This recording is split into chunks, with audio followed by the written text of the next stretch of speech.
taking us through some aspects of JIRA.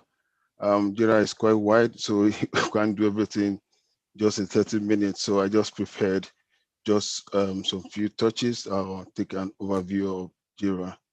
So, and especially we're going to look at the Scrum Board, because JIRA has got many boards, and even in the software, it's got Scrum and Kanban board, but today we're just looking at the Scrum Board. So what is JIRA 2? JIRA software is an agile project management tool that supports any agile methodology, be it Scrum, Kanban, remember I just mentioned Kanban, or your own unique flavor. JIRA allows you to tweak it, to customize it, to play around with it. So that's how flexible the tool is. That's why it's kind of popular. From agile boards to backlog to roadmaps, reports to integration and add-on. And it's got over 1,000 add-ons. You can add on for BA, for QA, for Scrum Master, to be able to do your work. It's got a lot of add-ons, so that's another good aspect of it for others, so that you can plan, track, and manage all your agile software development project from a single tool. So what can Agile do? What can JIRA do for an Agile team? Like said, it's all about the project or the product. In some organizations, they call it product. So basically, it helps manage project, and all other ones fall under it. You just matter of maybe like expanding it. You manage and host all projects in one location. Yeah, tracks and organize project. Yes, follow team activities with real timing. That still fall under project. Provide visibility and transparency. I really like this one. It provide visibility and transparency depending on how you can play with the tool. Can give you a customized dashboard, and can give in case even people that don't know how to use JIRA very well, but they are part of the organization, if you tell them where to go and how to do it, once they see it's kind of visible and very transparent.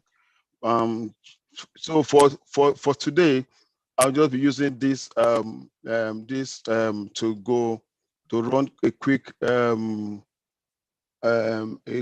through JIRA. As we know, the Scrum team comprises of product owner, a Scrum master, and now the developer. So that keep on bringing out product in iterative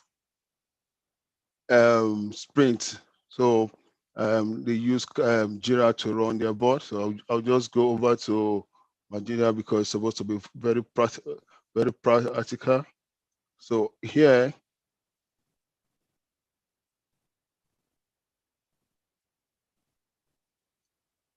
is my screen see? Are you still seeing my screen? Hello, somebody. Can you see my screen? Yes. Yeah. Yes. So Yes. this thank you. This is a JIRA board we created for our team and team end to end, and I wouldn't want to take us through how to create it, because I believe by most people should know how to. It's just a matter of as if you want to create an email, or you just go to Atlassian. They are the owner of JIRA and some other products, and you follow on till you get yourself set. And then once you get set, it comes on your first setup. You need to create a board. You need to create a board for the first project, or for the first project you are running. So today I've gone bypass that a bit because of our time, because we've just got 30 minutes for this. So this is my project page on our JIRA. This switch button that allows you to switch between JIRA and other software that they got. Here we've got Confluence, we've got Confluence and JIRA, so I can switch between this one with this button. and then they have got other ones like Trello, JIRA Service Management. They've got Ospergen, and they've got many other ones, but the most popular one is JIRA Software, Confluence, and Trello. So this today, I'm just going to run through how a product team can manage its product using JIRA. So if you are here in your JIRA software, in your JIRA instance, just need to go to project. As the admin, you come to create project, and then you can create from 2 templates. We've got select classic or next gen. Next gen is just been introduced in 2018 and fully developed 2020. It's a software version of the classic because we've not got all the features of the classic. It's just for hands-on, for maybe for learning purpose, but for you to get the real feel, you create your project from classic. So I will select classic now, then brings you to this where it asks you to create the project. So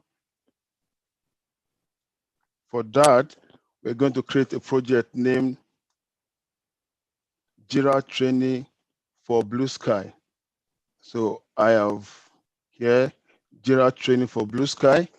If you just type it there, and it gives you key, maybe the first letter of your project, and you can come in there and change it. If you are not comfortable with what it suggests for you, you can come and change it. But because once you've set it, once you've accepted, it's not going to change. So like I told you earlier, JIRA adds many flavor. So it's here, it's saying we can create a Scrum board, but if it's a Kanban board you want to create, it's just a matter of coming here and changing the template. And not only that, here we are running a software the development tool, but you can also do for business. If you come here down, if you click for business, it's got loads of templates for businesses. It's got project management template and board. It's got tax tracking, process control. JIRA is quite a very powerful tool. So it's got all this content as well. So if you are in the organization where this is being used, just matter of changing and then coming to business. But today we're going to software and we are choosing Scrum Board. So I select the Scrum Board and I say create.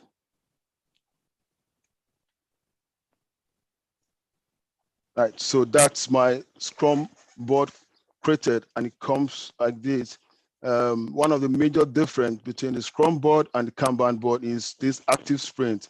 When it comes to Kanban, you don't have active sprint. It's just a run-through process where you move tasks. But here you've got sprints, and they are time bound, like 1 week, 2 weeks, and a maximum of 4 weeks to run your sprint. So this is the default board that comes with creating a project. You've got the to do, the in progress, and done. Most of us not most of us, all of us at Blue Sky internship, we know that our board is not configured like this with the software you use, which is Azure. So if you want to get that feel of Azure kind of board, it's just a matter of coming here and saying board settings. So you can set your board from here but it's the admin that can do this, not everybody. There are also levels of access. So it's the admin that can be able to configure the board. Just coming to the column, then you can change things around. But because of our time today, I will not be doing that. I will just work with the three swim links that we have, which is to do, to in progress and to done. So it's just a matter of adding another column, and you name it what you want to name it. You can say in BA, and say that would be to do. In BA it's a bit to do. In fact, maybe we can just use 5 minutes to add let's add. Then we'll click another one. We'll say BA done. As we know, any tax, any ticket that is still in BA, they will be in to do because they've not yet entered the sprint. So that one is added. Let me add in QA now. In QA, and we know once it's in QA, it's already gone past committed. So that will be in progress. It's already, we're working on it. Then I add another one, which is QA done. That's added again. And I want to remove this in progress because now we may not need this again. What we got to do, and then we've got in BA. So I'll just click this and remove it, and I'll add approver.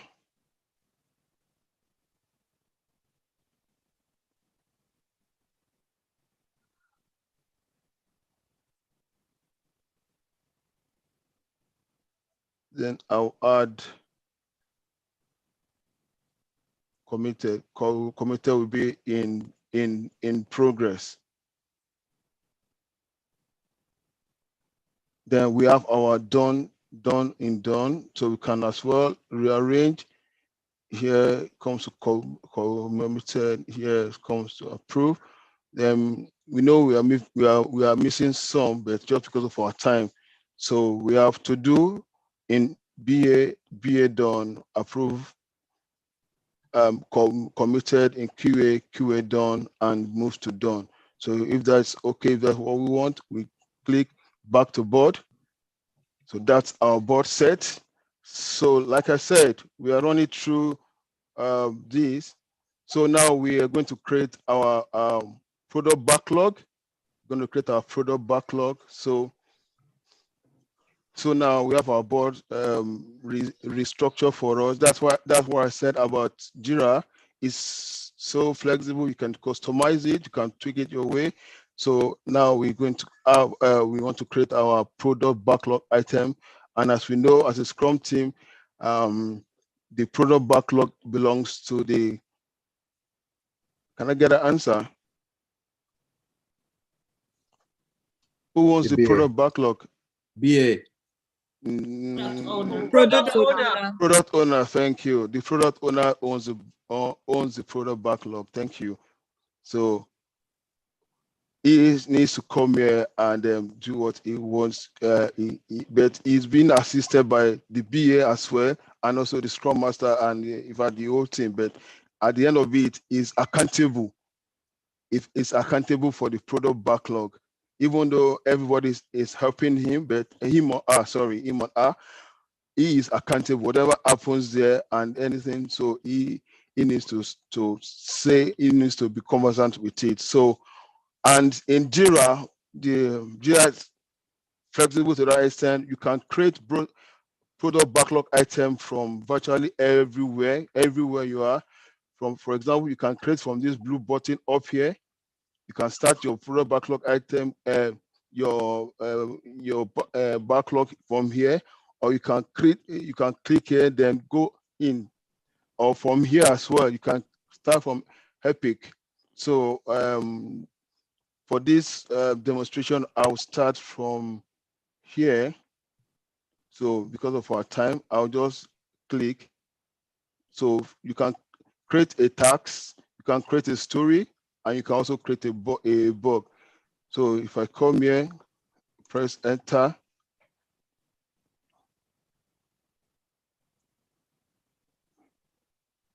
So you can create from here, and then Now we are going to create a story, and I will, in JIRA, JIRA has a one single language of issue. Everything in JIRA is an issue. You can create an issue in Epic. You can create an issue in Story. You can create an issue in Bug. So it says all activities to be done as issue. So but we're going to create a story first, or you can start with an Epic. So if you start with an Epic, you just click here and go to Epic, and that's our project for us, JIRA training for Blue Sky. So I'll create an Epic now. So Epic name is Learn How to Use JIRA. I will give it a summary. So my own summary is also learning how to use JIRA. Here too, the same thing, because of our time. We just run through. That's an Epic for we are creating now, and here says reporter, and that's an automatic assigning. If you're the one creating the issue, you are automatically the reporter. So you are reporting it, you are the one creating it, and then it's also got some other features. You can link it to some other issues, but right now they started to link it. So then, okay, you can link it from here to other issues. If it got some issues, maybe it's blocked by what you are reporting some on it, you can use this to relate to those other items. Then here as well, now assigning. So this is now the person who owns the item, but here it's an Epic. It's not owned by anybody. So assignee is left like that. So, and here it's even telling us an Epic cannot have another Epic link. So we are not going to link it to another Epic. Why is it in red? Is it linked? No.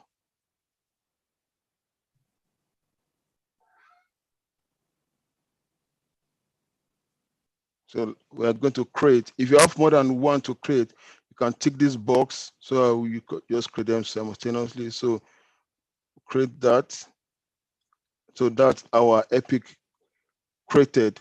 So whereas you can come from here and then create your stories in this Epic, or you can also create them from here as well. Then you now link them to that Epic. So for this, we're just going to create some few stories. And we know our BA. So how do we create story? What are the two? Pillow, please. On your own pillow. Sorry. On your own pillow. On my own pillow. Sorry, can we be muted, please? Thank you. As a BA, we know we write our story as something as. So I've got some stories here. As an intern, I want to be able to learn how to use JIRA so that I can get a good job. So we know our stories we've got some description, so we can give it some description, as in the acceptance criteria. Normally, we have the giving, when, and this is what I'll just put the acceptance criteria: giving, when, and what. So we can fill it at our own time. Then we go. I'm also the reporter. Right now there are no issues to link. So here now it says assigning. Here it can be assigned to somebody, but it might not necessarily be assigned, because we don't know who's working on it. The BA is just creating it. Then the BA also need to tell us what level of priority it is. This one key feature of JIRA priority and estimation.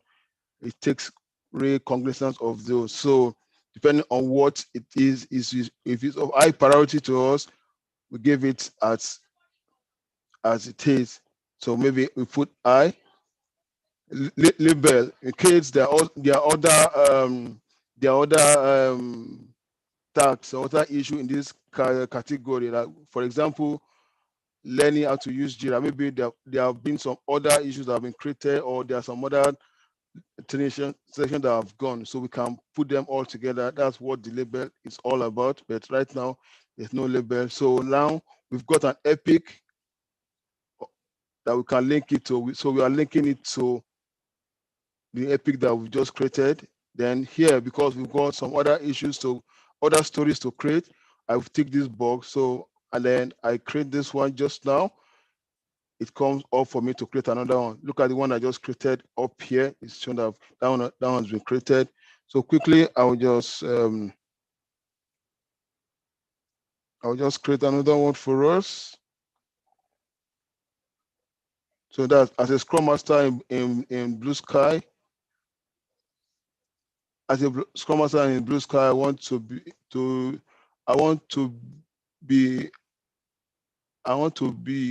administer JIRA. Sorry. I want to administer JIRA so that I can serve my team better.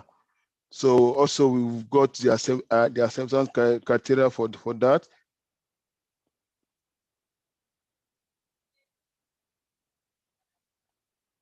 So our giving, when, and then.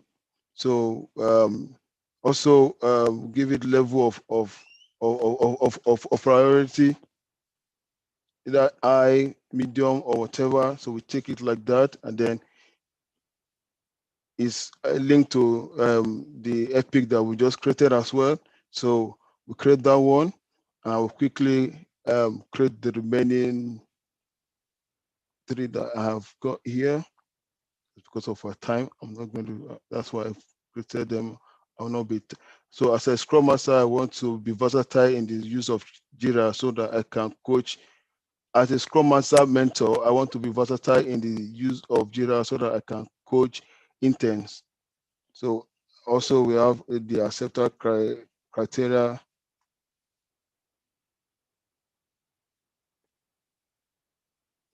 Giving, when, and so on. And then it's linked, it's already linked. So we create that one. I'm looking for like 5 so that we can have some items in our.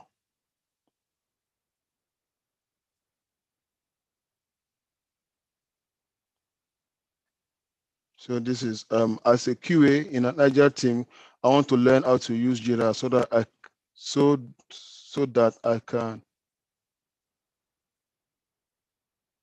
can work on any issue assigned to me. So that I can work, so that it's there repeated to, so that I can work on any issue assigned to me. So we've also got the acceptance criteria.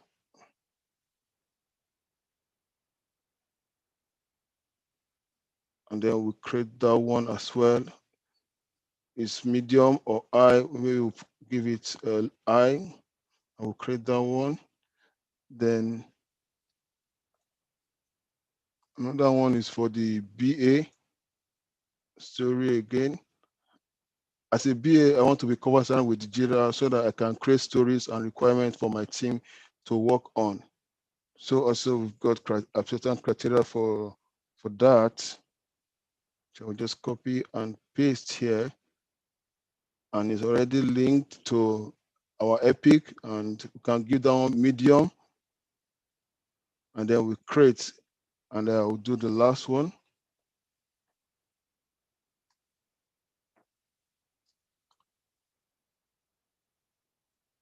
As a PO, I want to be versed in the handling of JIRA so that I can monitor the progress of the product. So that one also, we have some acceptance criteria, which will be fleshed. And so I will untick this now because this is the last story I want to create. So created that. So this now our product backlog as created by the PO and in the help of the BA and Scrum Master and every team member. So it's populated now. So after this, then we're going to have the sprint planning. The sprint planning. This is this one. We're going to have the sprint planning, which will allow us to pull tasks into the sprint. So during the sprint planning, every item is checked. You can either open it in another tab like this so that it can be properly checked. So we go through each one and see that all the necessary parameters and then all the necessary labels and then are being assigned. But a very, very important thing to do during this time is the story points. Story point. And what is story point? As we know that story points are arbitrary numbers that are given to tasks to demonstrate how complex or how complex the task will be.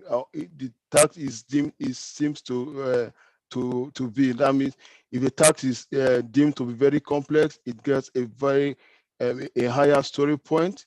And then we also know that we have different measures of how we measure the story point. We've got Fibonacci sequence. We've got t-shirt sizes, and then also for a mature team, they can have their own customized one, and which they can run with. And one very important thing again, JIRA now allows for time estimates. Unlike Azure that just got story point, JIRA also allows for time estimates. So, but here the team needs to be careful, because as we know, story point may not necessarily mean time. So what is if, for example, you've got 3 story points, does it mean 3 hours? It now depends on the team. For a new team that is just starting on projects, they can assess their story point over time. Maybe if they be assigning 5 story points to a particular kind of task, and they find out that they can finish that task within 3 hours. So at the end of 3 or 4, 5 sprints, they cannot assume or come to a logical conclusion that by the time we are assigned 5 story points to this kind of task, we can save 5 hours. Or otherwise, in some organizations, they can say, in our organization, 1 story point is equal to 1 hour, 1 story point is equal to 1 day. So if you estimate along that line, you know that, okay, in this organization, we have been told that a story point is equal to 1 hour, a story point is this number of days. So when you say that number of story point, then you need to give it the corresponding number of hours. And the third one is, once a team is getting matured, they already know their story point. They already know how long it's been taking them to do a task. So it becomes easy to allocate story point. So for this, I would like us to give us. I would like everyone to please join me as we do sprint planning. So how many story points do we attach to this? As an intern, I want to be able to learn how to use JIRA so that I can get a good job. How many story points, please? Can somebody borrow a story point? 3. Thank you very much. 3 story points. So we assume our 3 story points to be how many hours, or how many days, or how many weeks? Okay, maybe 3 hours for the purpose of this demo. Maybe 3 hours. Thank you for the purpose of this. So what you do is 3H. It's just a matter of 3H. So it will take that, so you can take it. So that's done for that. So other parameters that you look at is has it got components?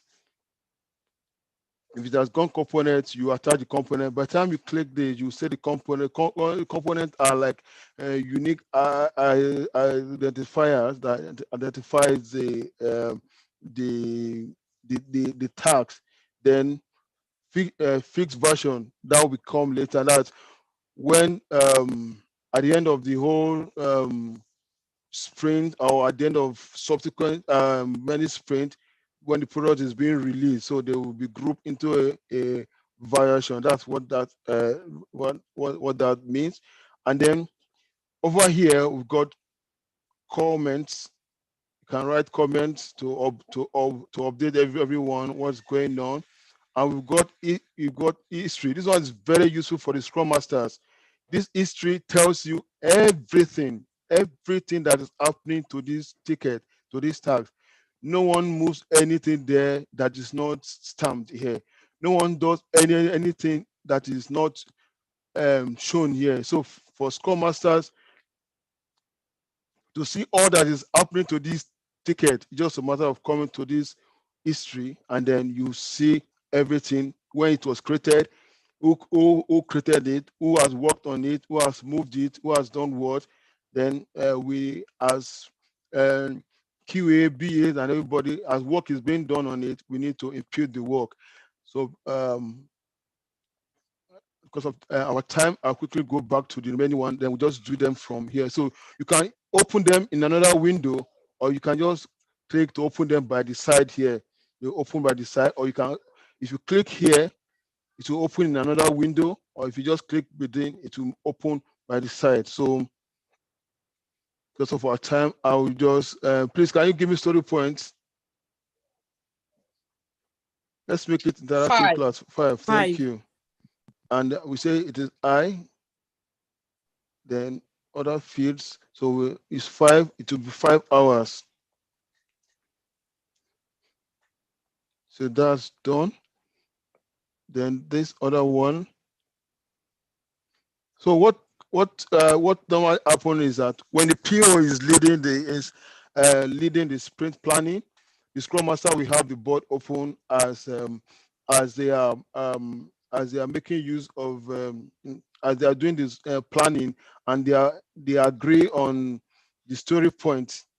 The Scrum Master will be imputing it. But JIRA has a lot of JIRA also has a lot of apps that can help with that.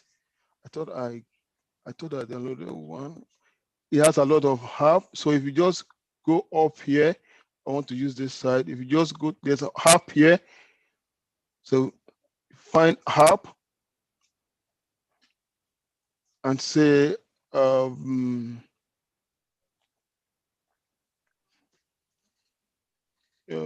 is it okay, poker planning.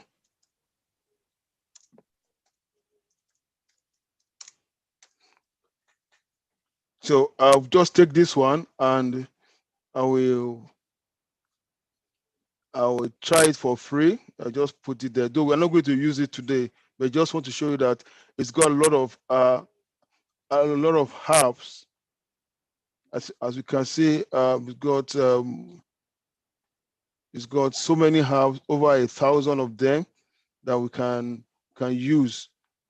See, it's got over 1,000 of them for different purposes for each category that we can pick from. So we can use that to plan our sprint. By the time we now embed it in our JIRA board, and we open it and do our sprint planning, like we are from all remote areas now, as in everybody imputes, it will automatically impute the story point for us. But we need to come and manually impute the time. As far as I know, there's another app for time again, but I don't know that one. So for this one, how many story points are we going by, please? Everybody in the kitchen? 2. 2. Thank you. So that's that's 2 hours. Thank you. It's done.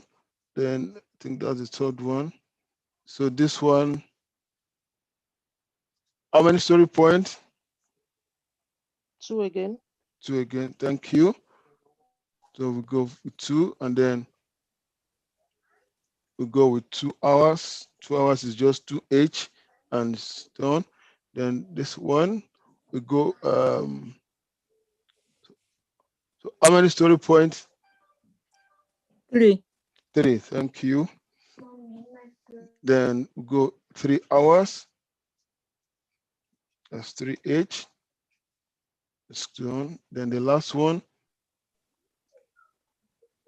So how many story points for days? 4. 4. Okay. 4, 3, 4, 3, 4, 3. 4. 4. Thank you. 4, and then But 4. do you get to use 4 in Fibonacci if you're using Fibonacci? Is it not 5, 8? Yes, 5, 8. Like now, we're just giving random numbers. We're not really using any one. Just like I said to you, you can have your own customized one. You can have your own customized one depending on how mature the team is. If the team is mature to have their customized story point, yes, you can have it. So just now we're just assigning random numbers. Just all right. Sorry, that's 4 hours. So all story points done and time. So now we're ready for sprint.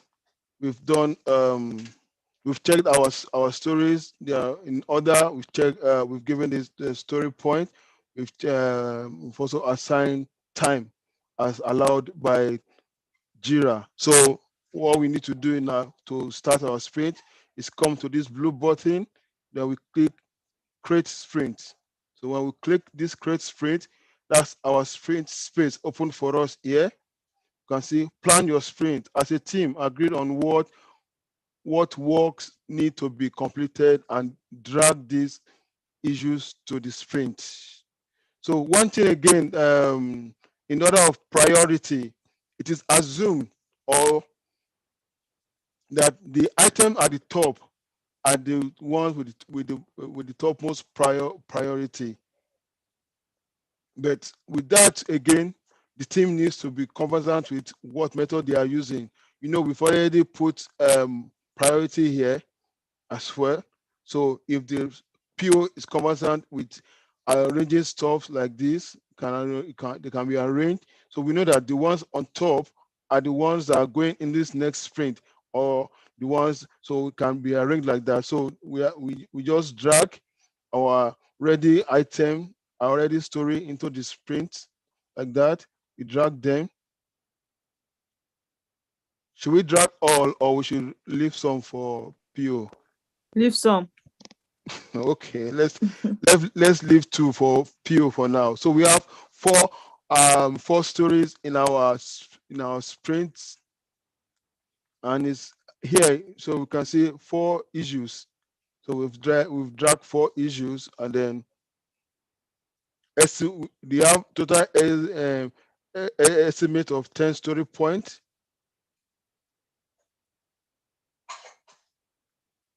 So we did not estimate this one. Sorry. Hello, Tolu. Yeah, I was going to say that it wasn't estimated. Yeah, we did not estimate this one. It was. So why is it not showing? It's got 3, it got 4 hours. So why is it not showing? Let's redo it. So let me just refresh and see. So that's it there. I just refresh and see. So that's it there. So total estimate is 13 story points, 4 issues. So that's our sprint backlog here now. As we said, the sprint backlog is always smaller than the product backlog. It's just because maybe this is our first sprint and this is just some tags, because the product backlog is the product owner is supposed to have imputed the BA supposed to have come up with tags or stories for at least 2 or 3 sprints. So we don't take all the stories at once. Right? So now our sprint is ready to go. So to start a sprint, we come here again and say click. We will just click this and say start sprint.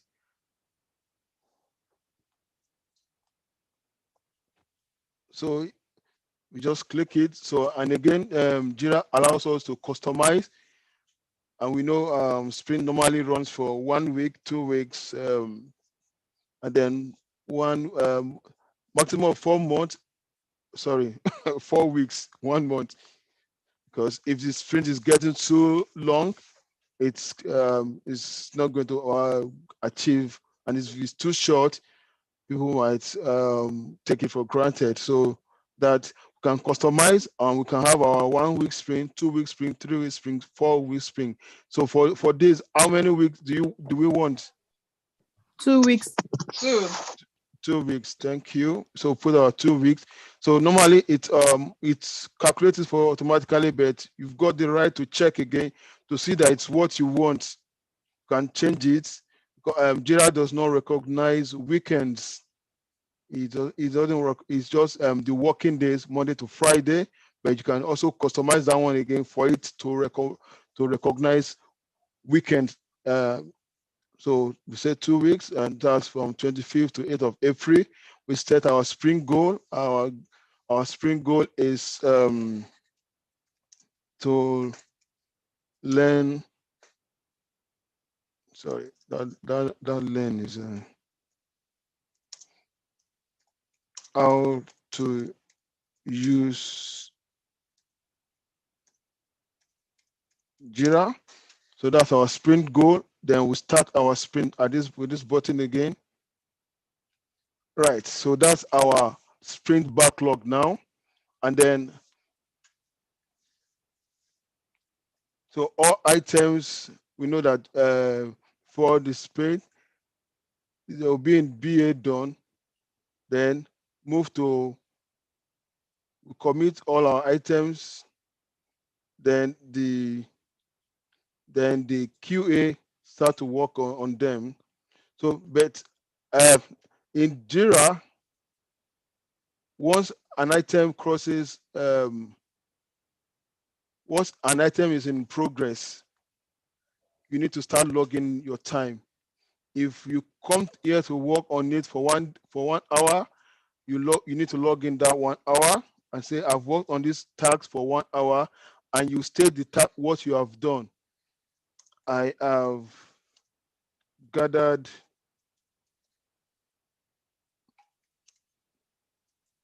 the paper. You save that. It takes away the hour from the remaining time. But not to worry, not to this. Even though if you go over the time or below the time, it's just an estimate. This time is just an estimate.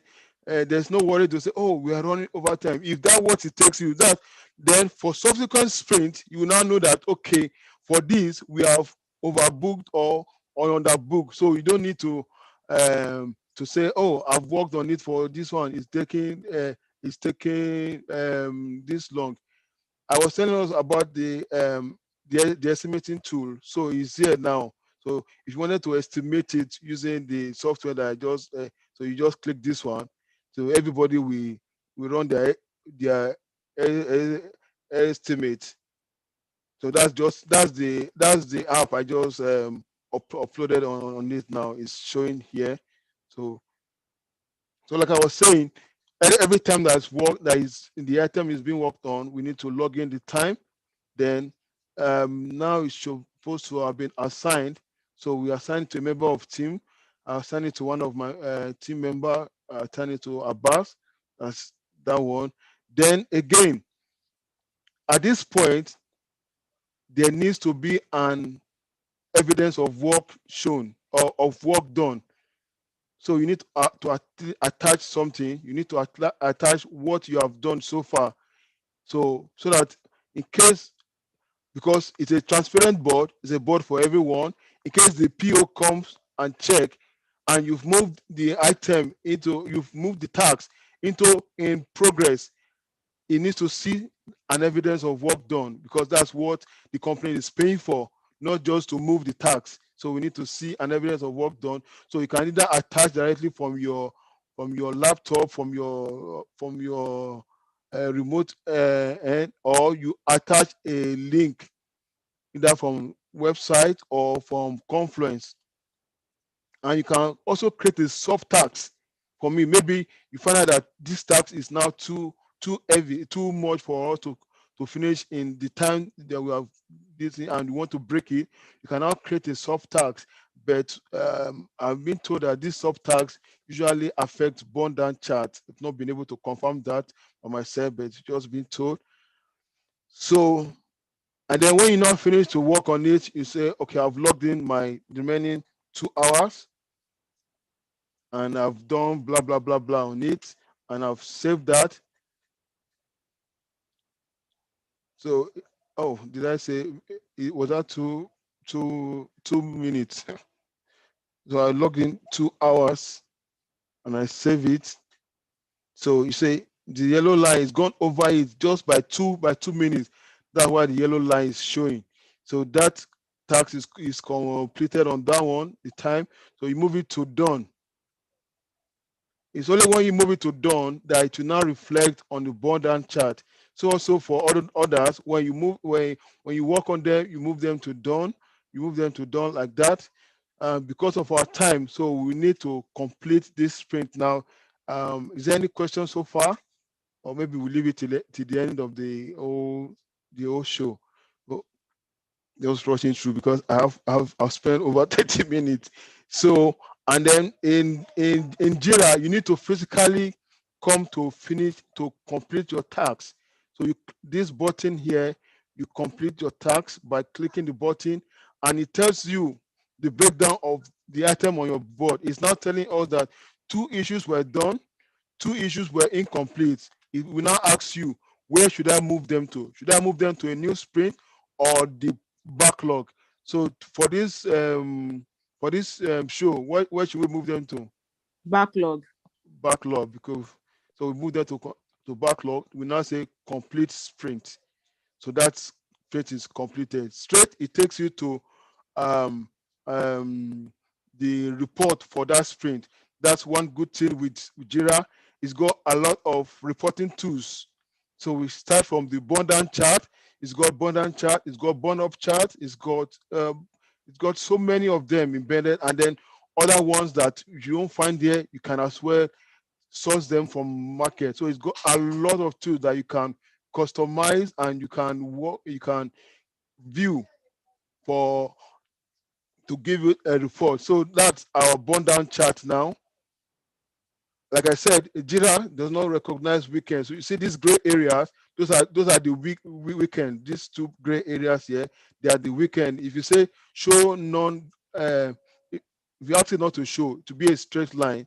So if you say it should show weekend days, but it's not expecting you to do any work here. That's why it's straight like this. And you can see we move all our tasks at once. That's why we have this straight line. This red line is our burn down curve. Normally, it should look like this. Just give me 1 minute. Yeah, should look like this. Normal burn down. Can you see my screen? Yes. Look, yeah. This how a perfect flow should look like. This one, but you can have different curve, different ones. So the one in your team, you need to go and look at it and see how you are. Maybe you are like this or like this, but perfectly, it should come down like this till you finish burning down. That's a topic for another day because of our time. So at the end of the sprint is closed, and then there are 3 key ones that need to be monitored. The burn down chart. Then we've got the velocity chart.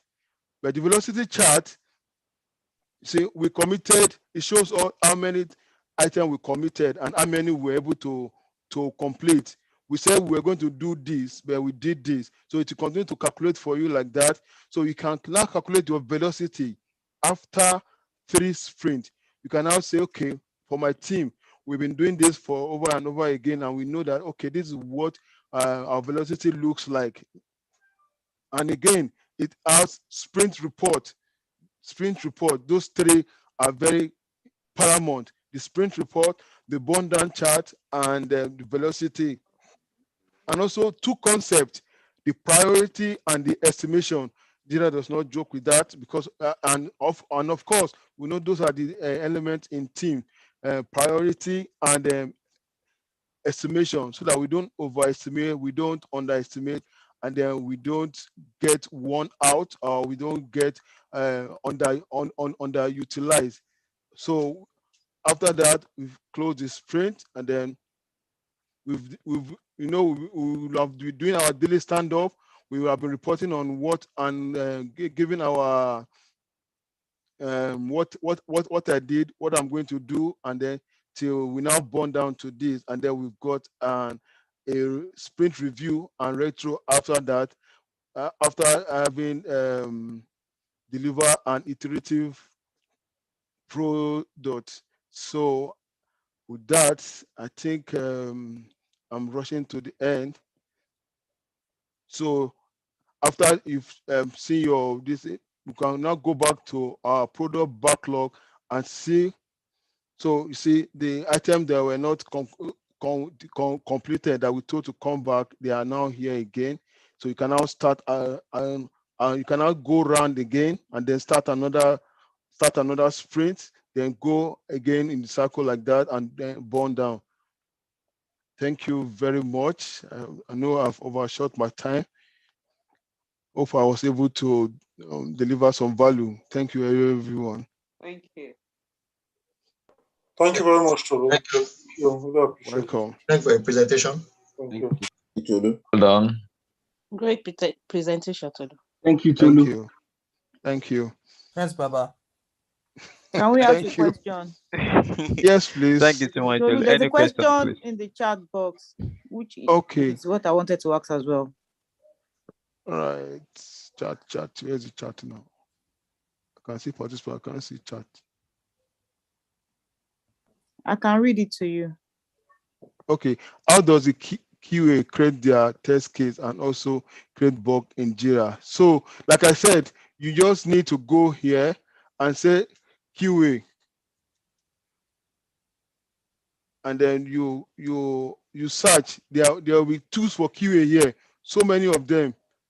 You will now this QA touch smart test management, QA server for this thing. So there are many tools also for QA here, depending on what tag tracker. I'll be okay. Let me say test case.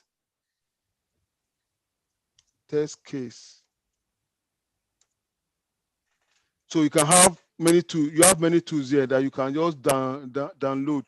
So if you just click on this one, you download it.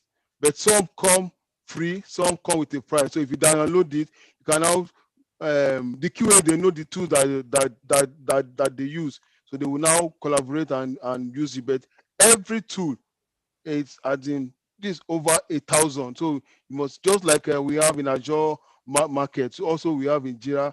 There's many tools. There's GitLab here. There's everything. Poker planning for planning your this thing. So they are all there. Does that answer your question? Yes, thank you. Okay. Okay, thank you very much, Tolu. Well done. Thank you. Yeah. So can we have Gemma, please? Hi, I'm here. Okay. So Deji asked Femi and myself to create a document for creating a spec flow framework from scratch. Tola asked if he could join the group. So basically what I did was collaborated with them and advised them that, so based on the specifications from Deji, it should be a Word document. that they can read before an interview and refer to during an interview if they get stuck. So it's quite basic. It's just easy for them to absorb and to refer to during an interview.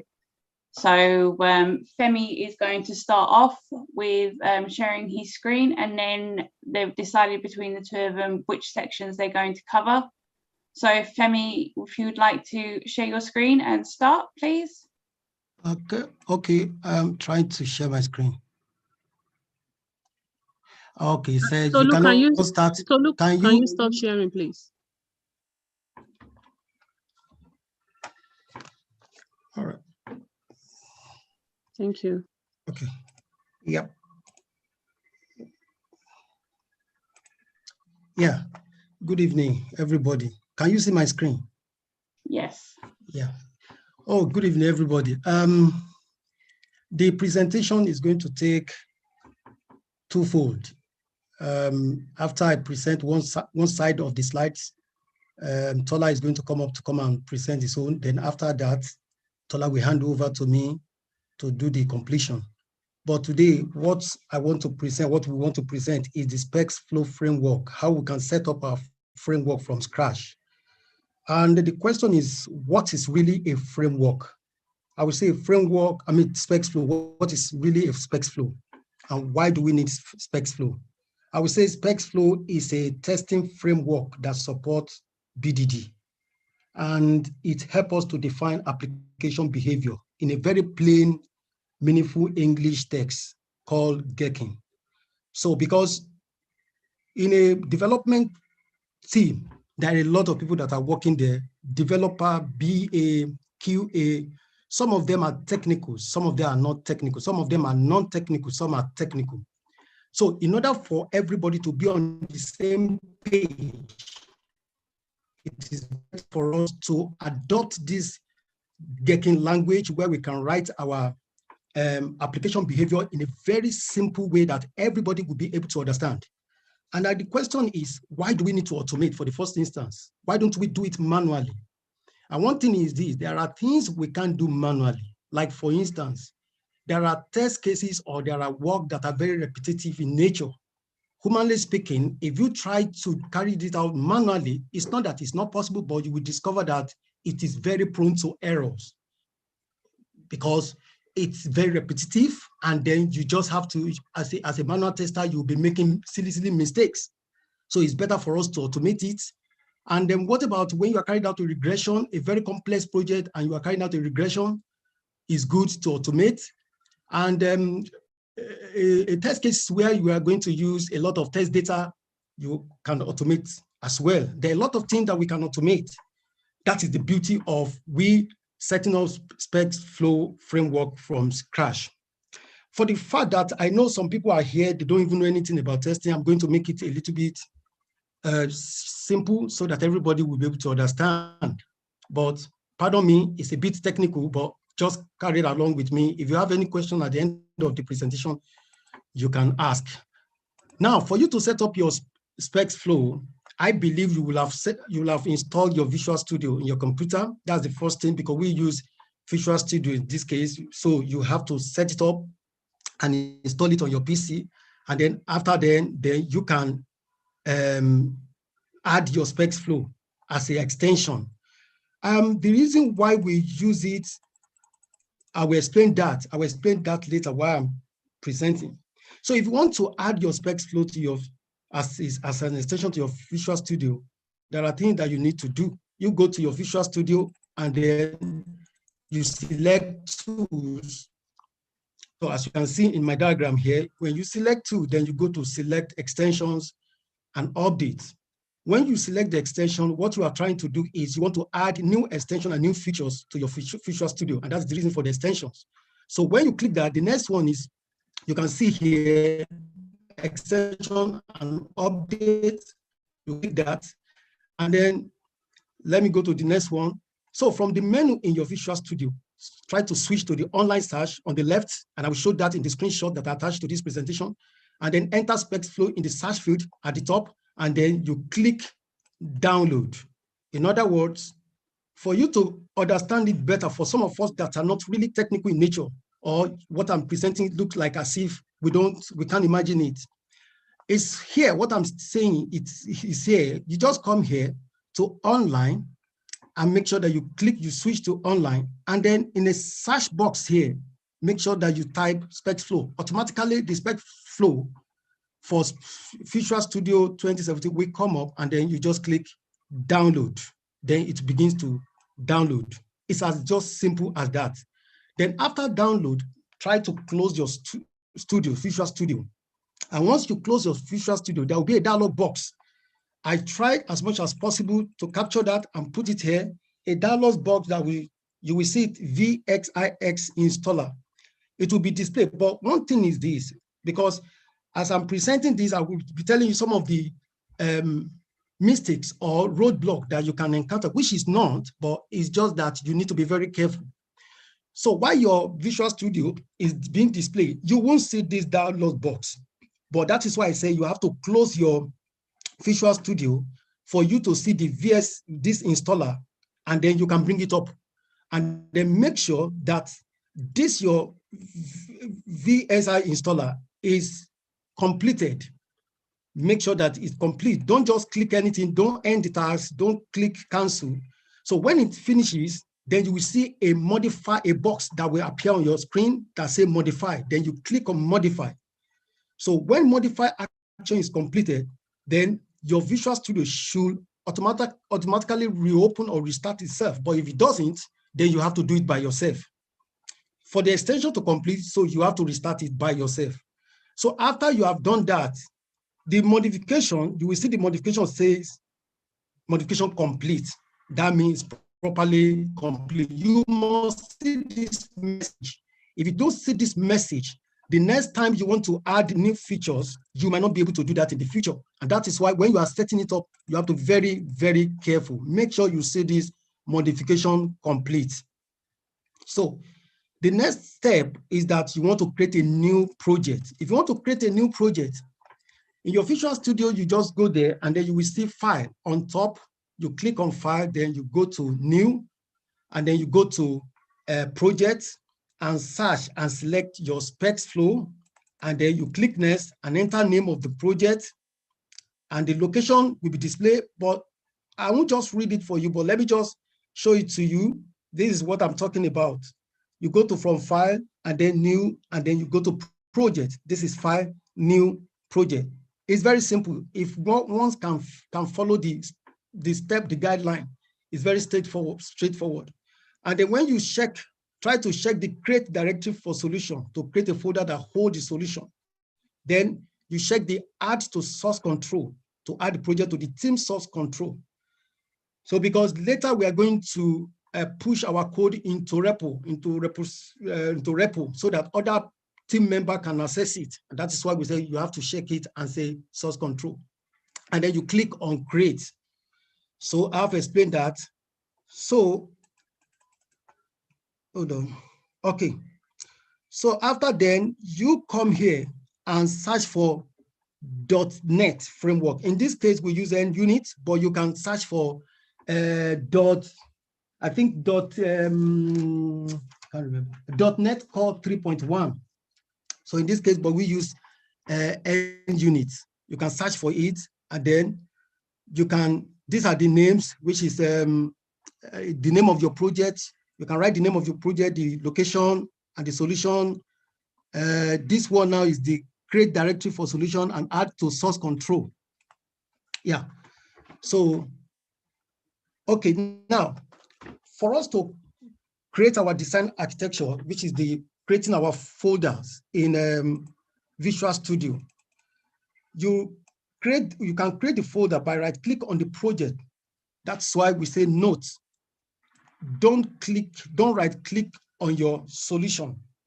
Right-click on your project because you are working on a particular project, not on the solution. So when you right-click on it, then you can select add, and then you select new folder for page object. So the reason for page object model is because in order for you to reduce code duplications, you need page object. So in other words, what is page object? I would say page object is like an interface to a page of your application under test. So all the action you are going to perform, you need the page object, except if you don't want to use it. If you don't want to use it, your code will run. But it's just that if one of the elements changes, that means you are going to change everything that you have written about that element in your code, which is very cumbersome.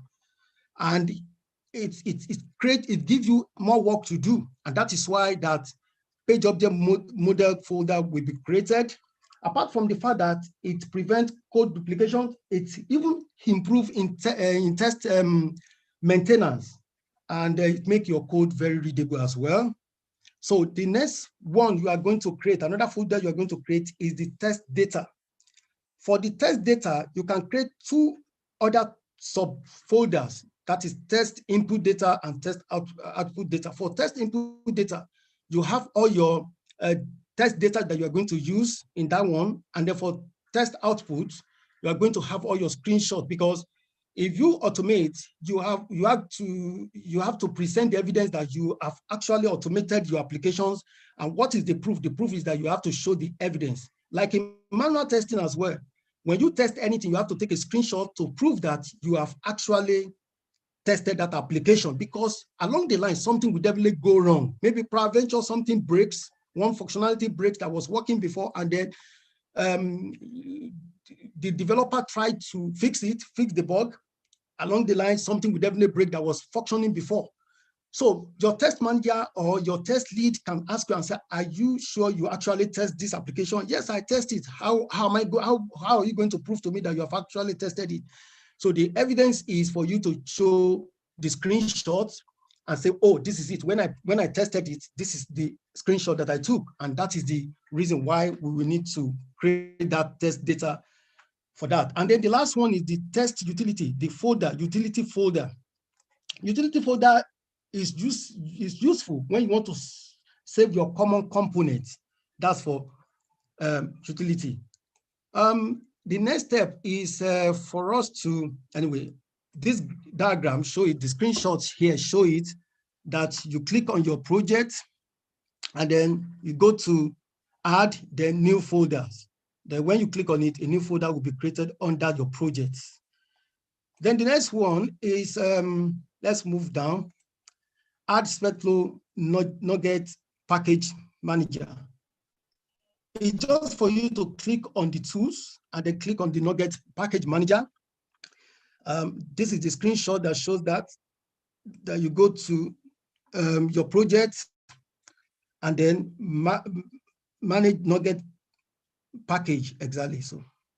So there are two ways for you to create this Nugget. So I've written them down. The second one I will show it to you. And then from there, you can click the Browse tab and then type your SpecFlow in the search box. And then you select SpecFlow and click Install. So this is it. Here now, make sure that you switch to Browse and then you type SpecFlow here. Then it will pop up the one that you want to pick. There are several of them because we are using NUnit. But if we are not using NUnit, you will pick SpecFlow plus Runner. But in this case, but we just pick SpecFlow. And then you can click OK to continue. So when you click OK, you will see OK here, and then you click OK and you continue. Then the other one that for you, other packages that you can install are the SpecFlow, Fluent Assertion, Selenium.support. It's just for you to come here and type those names there, and you see them coming up, and then you can install it. Then that's it. Yeah, and then the other way for you to install that is for you to go to tools. You can go to tools, as you can see it here, tools, and then you go to Nugget Package Manager, and this is it. And then manage Nugget packages for solution. You pick it. Make sure you pick the right one. Then in the search box, search for the package. For instance, NUnit. Select NUnit and click on Install to start the installation process. So that's that one. I will call on Tola to present hooks and page object model. Then from there, we continue. Thank you.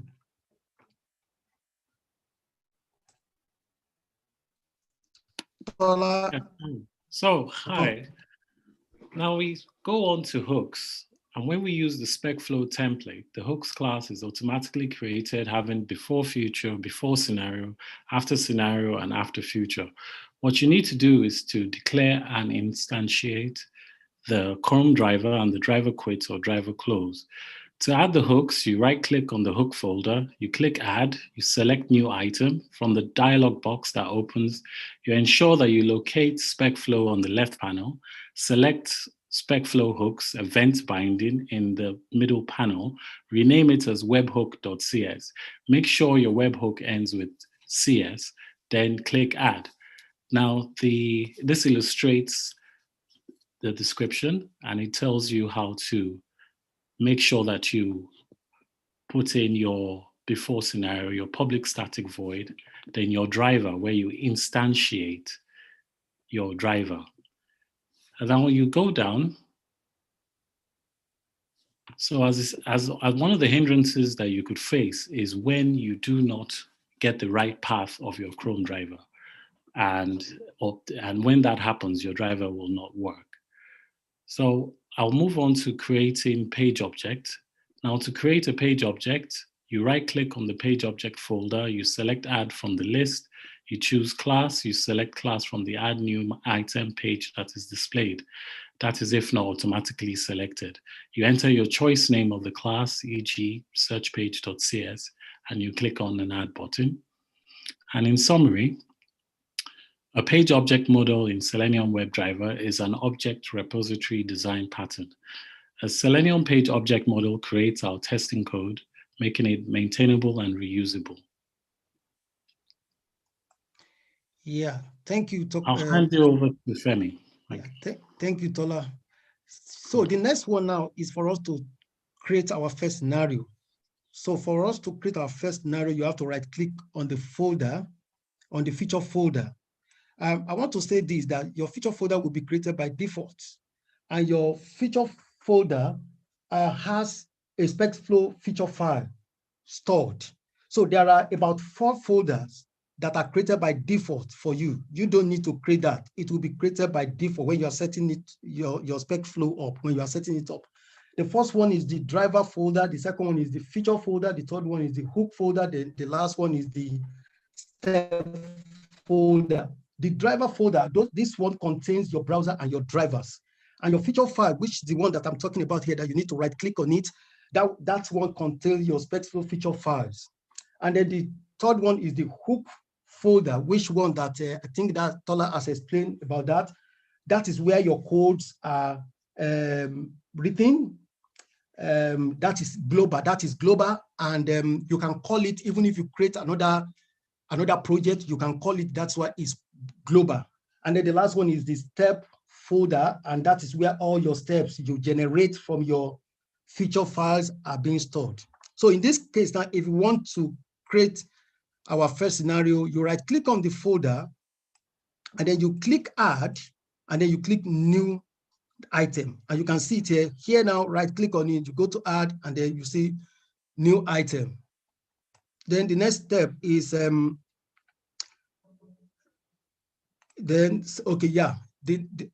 next step is for you to now select spec flow feature file. So you will see, if you don't see it, you can come to search box here and type in spec flow feature file, then it come up. And then, because if you look at it, we have a lot of different type of spec flow feature file, but make sure you pick the right one, which is spec flow feature files. And then enter the name of your feature. If you go down this screenshot, you will see the place where it is written name. Where it is written name. Here, I want to make it clear. Make sure that when you are putting your name, when you are putting your name, it has to end with .feature. It has to end with .feature. And that's one of the mistakes people make. They just write name and then say add. No, it has to be whatever name you give it, .feature, and then you say add. Then we try to add a simple features and then to take a screenshot. This is a simple feature in this is a feature file now. And if you look at it here, we can see something like a feature. We can see something like a tag, which is my tag. This is generated by default. We can change it. You can delete it and put whatever name you can put there. And then we have our scenario outline. Then we have some keyword here, which is given, and then ordinarily the keywords are given and when, then something like that. You use and for conjunction and so on and so forth. So for you now to create your step definition, this is your feature file. From here, you can create your step definitions. What you need to do is just for you to right click on any one of them, just right click on it, and then you will see I've itemized it here.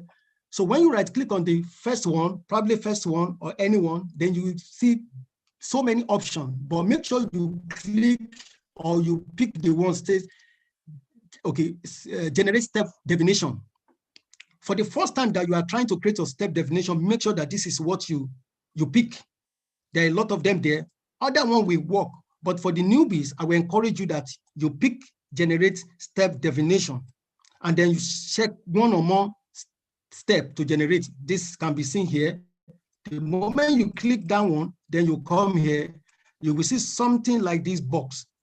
So if you like, you can tick them. If you like, you can untick whatever you want to do. If you untick, that means that line you untick will not be generated. So, but if you tick everything, that means everything here that you have tick here, you have checked here, will be generated. Then you click generate. So then the next one is for you to browse to the step definition folder to store the generator, because this step now, if you look at it, you need to save it somewhere. You need to save it in a folder, and then that is why you have to come here automatically. By the time you click generate, you will come here. You will come here, but make sure that your step definition is properly stored. And then when you come here, sorry. Yeah. Make sure that your step definition is saved under your steps. If it doesn't show it to you like this, what you should do is that there is a folder before your steps. You click on it, and then from there you put the name you want to put, and then you put .cs. Make sure .cs2 is there, and then after that, your step definition will be created, and it will come with a default of saying with scenario context.current.pending, and that's by default. It will come there. You can delete those one and put whatever you want to put. So in that case, this is the kind of a default step definition that you are going to have. You can see scenario context.current.pending. You can delete this and then put the action that you want the spec flow to automate. You can put it there. And then you can see our giving as a user, navigate to prep major, and so on and so forth. This is for just a default. And then after that, then make sure you declare your driver in your step definition. If you don't do that, it will not work because there's nothing to drive it. Now, the challenges, there are quite a number of challenges that I faced when I was setting up the specs flow. The first one is that your Chrome driver part has to be accurately copied. You have to go and locate your Chrome driver, because if you don't declare it in your webhook, there is no way your automation will run. There's nothing to drive it, nothing to move it around, nothing to drive it, so it will not run. So you have to copy it correctly. Then your feature file, as I've stated before, your feature file has to end with .feature. When you are putting the name of your feature folder, when you are creating the name for it, it has to end with .feature. And then another mistake that I made, challenges that I had then, was that I mistakenly delete one of the curly braces. This is what I mean by curly braces. This one of these now. If one of these curly braces is deleted, you will see error. It will show you a red. And then the moment you see red, that means you can't progress until that error is corrected. So it's applicable to everything you are setting up. In every pages you are setting up in spec flow. So you have to be very careful that that curly braces is not deleted. Then this one is that every open bracket as well must have a closed bracket. If you open one of these brackets now, if you open one of these brackets, like for instance, scenario context.current.pending, if you put your action there and then you either open one of the bracket, but you don't close it, you will see error. So it will tell you something is wrong, and don't move on until that one is corrected as well. Another one I know is that another challenges that I feel, one of the challenges again is that every statement in C# ends with semicolon. If you look at this statement now, this is what I call by statement. It has to end with semicolon. Sometimes because we quickly try to write the action there, we forget this semicolon. We don't put this semicolon, and it will show you that there's an error. So all those ones, if you can take care and then be careful about all this little error, your setup will run very well. Thank you very much. Any question?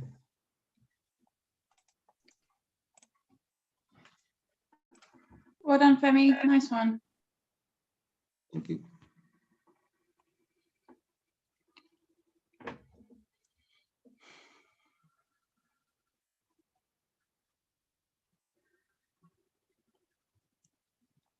Any question? Hello, Femi. Yes. Yeah, you mentioned something during the training that when you're naming your feature, that the mistake we do make is that if we don't put the dot features, we won't be able to create a feature file. I think if you don't put the dot feature, it's by default, it will put the dot features for you yourself. And also for your step definition, if you don't put a dot CS, it will put it for you by the time you create, by the time your step definition is generated. You can try that, you see. Okay.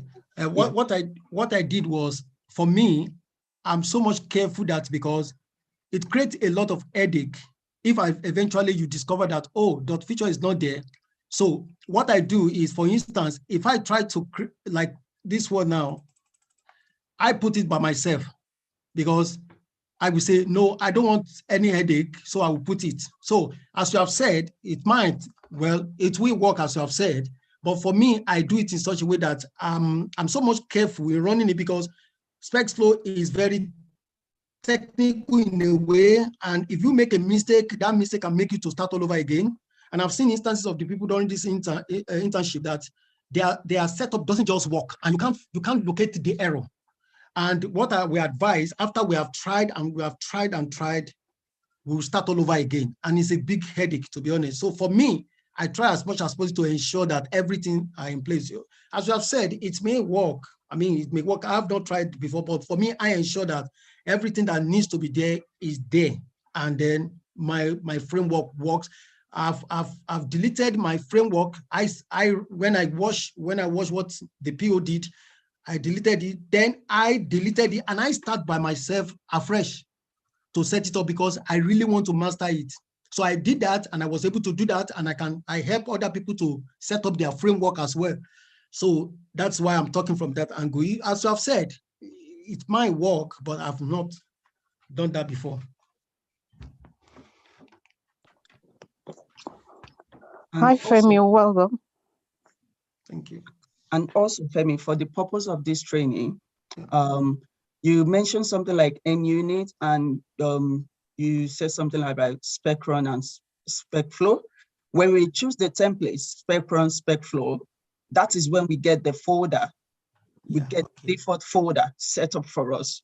Yeah. But if we choose the NUnit, we have to create our folder ourselves. Yeah.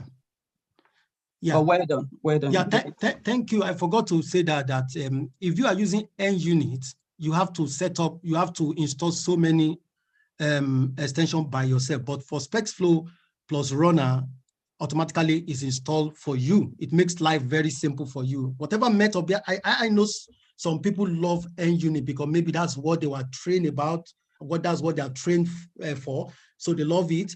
And then some people love SpexFlow plus Runner, which is absolutely okay. But whatever method that you are comfortable with, that's okay. So, well done. Thank you.